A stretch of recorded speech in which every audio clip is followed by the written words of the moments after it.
I still remember being your age. I remember living at home. I specifically remember being a senior in high school. And I have to admit, my life was pretty good. I had nice friends, made decent grades, had a girlfriend. Life was well. I had one thing, a glitch. I had an 11:30 curfew on the weekends. My old man set up for me. And once in a while, I'd break it. 10 minutes here, 20 minutes there. I remember one specific time breaking this curfew. It was late. And I walk up to the door, and I'm thinking, I'm going to get caught here. Stick the key in ever so slightly, walk into the house. Beyond our living room was this little alcove where my dad sort of set up an office, and the desk light was on. That lamp was on. And I heard, Mario, I'd like to see you for a moment. Great. Walk over, close the door, walk over. What time is it right now? After 12. What time is it exactly? 12:20? 12:20. What time is your curfew? 11:30. What does 12:20 have to do with 11:30? What's going on here? And I just break into my defense.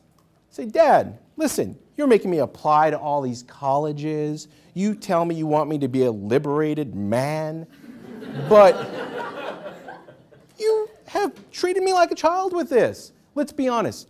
Come next fall, do you really think I'm going to be home at 11:30 every night? He pauses, looks at me, says, you're probably right. This feels pretty good. You're probably right. I'm going to do you a favor. 12:30. I'm going to give you an hour. On the weekends, you can come home 12:30. There are no more words about this. This is it. Do you understand? My house, my rules, 12:30. Yeah, great, 12:30.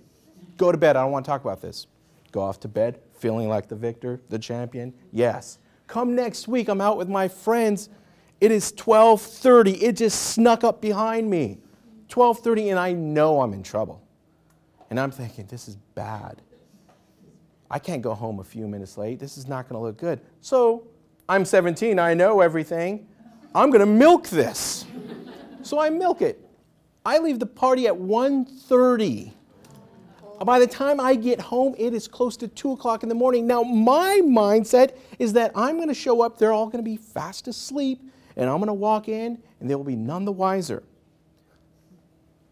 But I open that lock, and I don't even step in, and I see the light on, and I'm thinking, no, no. And I hear, Mario, I want to talk with you. Close the door, walk over. What time is it? Close to 2. Close to 2. Last week, you were here. We talked. I gave you 12:30. You looked at me straight in the face and you told me you understood. Why are you creeping into the house close to 2 o'clock in the morning? This time I really don't have an argument, so this is an act of desperation. I tell my dad, and this is very, very hard for me to say, but I tell my dad, look, Dad, you don't understand. I'm a popular guy. I have lots of friends, and I've got to be out there experiencing life. I can't come home when you want me to come home. And he's looking at me like he's ashamed of me. Like, this is, oh my gosh, I've raised an idiot kind of look, you know? He's got that dad eye on me. And I'm thinking, no, this is bad. But he's like, what are you talking about? What do your friends have to do with this? They don't have anything to do with this.